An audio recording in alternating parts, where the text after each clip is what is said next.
Hey everyone, I'm back. I know I haven't been making videos for a while, but that's college for you. I really apologize, sincerely. But enough about that. I am really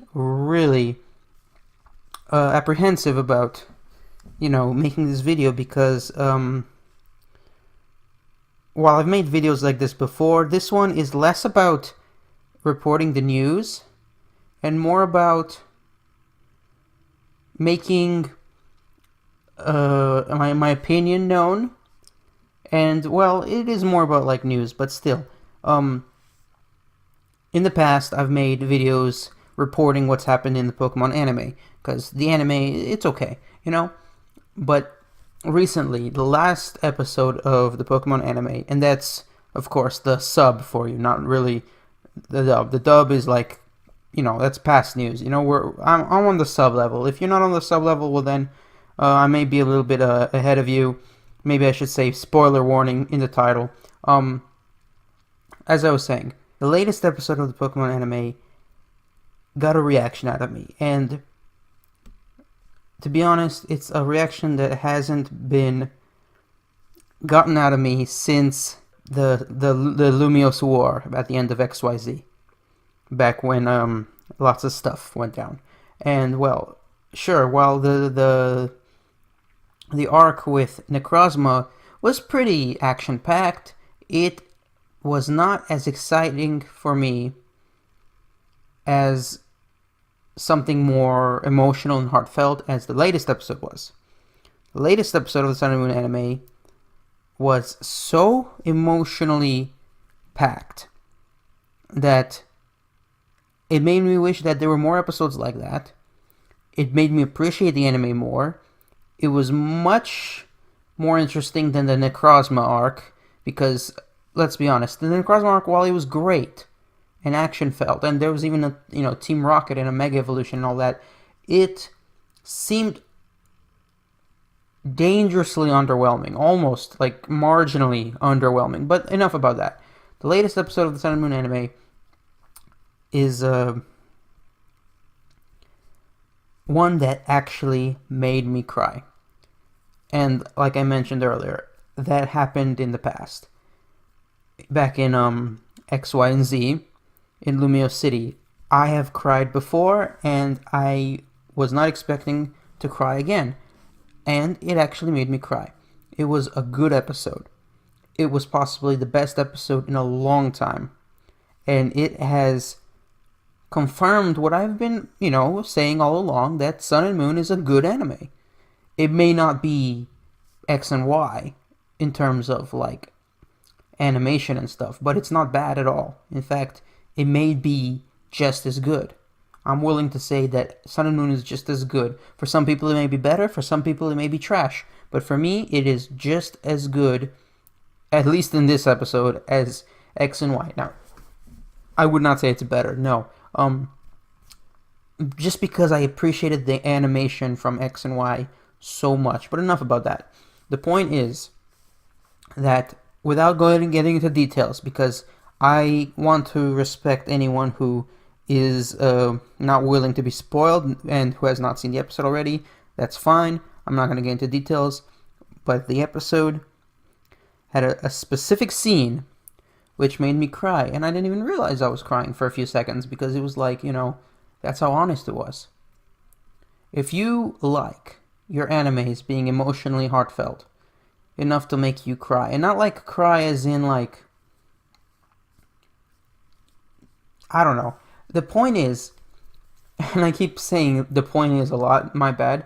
I'll try to say it less often. Sun and Moon has done this before. When Litton's old friend, the old Stoutland, when it passed away, that was extremely emotional. So Sun and Moon is capable of this, and we've known this for a while, but it's actually some time has passed. The season has passed at least since Stoutland died, so it's been kind of forgotten. Stoutland has been slightly forgotten, which is ironic because without getting into details, it is a coincidence almost that I bring up Stoutland because Stoutland has something to do with this episode as well. Now, This episode actually was almost more heartfelt than the one where Stoutland died, because the one where Stoutland died, it had a very bitter ending. It had a very bitter ending. While this episode actually had a happy ending, and that's why I enjoyed it even more than the episode where Stoutland died, which I can't say I enjoy Stoutland dying. I didn't enjoy that at all, but I appreciated the emotion of the episode when Stoutland died. This episode, on the other hand, was different because it made me cry, but it had a happy ending, and I'm not going to get into any more details. As well as making me cry, it was so plotful. It was full of plot. It was almost overwhelmingly full of plot. And some people would say, oh, that's a bad thing. Too much stuff was going on at the same time. You know, it was like distracting. No, the reason I did not say that is because previous episodes of Sun and Moon have been almost fillers. Almost fillers in how boring and pointless they are. You know, basically no plot development, no character development. But this episode, it's like they took every single possible plot and character development and just jammed it into one episode. And I liked it. There was plot development for Hapu. There was plot development for Mallow, especially Mallow. There was plot development for some of the other characters as well. And technically, when I say this previous episode, I'm probably not just talking about one episode. I also am referring to the previous episodes before it, since in this arc of episodes, Ash's class is on a sort of field trip to Pony Island for a few days without Professor Kukui, who, if we're being honest, he's probably preparing the league while, he has some time off, because obviously the league is something that's coming up soon, and I'm really excited about that. But this video is not about the league or Professor Kukui. It's about the last episode, and it was a lot of episodes, but none of them was as packed as this latest one. Now, without getting into any more details, obviously the next episode is going to be Ash's fourth grand trial against a Kahuna, which will probably already spoil what was Hapu's character development in this episode, because, if you've played the video game, you know what I'm talking about. But what you don't know, if you haven't seen the episode, is how emotional this episode was. I literally cried out loud. It was so sad and so happy at the same time, which was the reason this surprised me, was because Pokemon rarely does this. They should do this more. Like, sure, Pokemon has gone into the direction of like emotional character development before, but they do it so rarely that it's so refreshing. It's so refreshing to see this. And I'm a little worried that the context, the almost mature context, when I say mature, I mean emotionally mature, the almost emotionally mature context of this episode, I'm afraid it may even be potentially censored or minimally, partially censored in the West and the US, because they've done that so much before. Like, lots of episodes have been banned or censored, especially recently. That episode was a waste, in my opinion, if it was a filler, unlike this episode, which was so full of development. And one of the biggest developments in this episode, other than that doing with Mallow and Ash and Hapu, was with Lily and Gladion. Lily and Gladion's development, which, without getting into any details, involved what you probably were expecting for a while if you've played the video games, because obviously, predicting stuff isn't that hard. There's a lot of foreshadowing, or maybe that's just me. I have a very, very large talent in foreshadowing.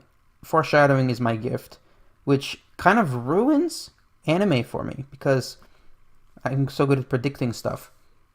But even if I wasn't, there's going to be so much development after this episode because of this episode. Because there's Mallow's development, there's Lily and Gladion's big reveal, which, was bound to happen anyway, but it was big. Hapu, of course, the Grand Trial is going to come soon, Pokemon evolving left and right, the League coming up, and, despite all this, previous episodes that weren't fillers still gave us little hints, like, Easter eggs, like the mother and child from the movies, which, if this doesn't confirm that all the movies before the the other ones that they've made recently were in the same timeline as the anime, then whatever. The mother and child have appeared in movies since forever. And well, even though the new two movies, I Choose You and Everyone's Story, are in like some separate timeline, we can ignore those because we have that classic Easter egg of the mother and child appearing in the Necros mark. And then, of course, there's the multiverse with there being parallel Earths with shiny Tapu Kokos and Guzzlords and like weird looking Ultra Guardians and Zeraora, stuff like that. All of that is great. I love all that, sci-fi stuff that they're doing in Sun and Moon. But what we need is more episodes like this one where there was so much emotion, especially involving Mallow's slight character development, which, is all good. Anyway, guys, I've talked enough about this. Thanks for watching, and show your support. Please like and subscribe, and check out my channel. Don't forget to also hit that notification bell and share with a friend. And thank you all again, and I'll see you guys next time.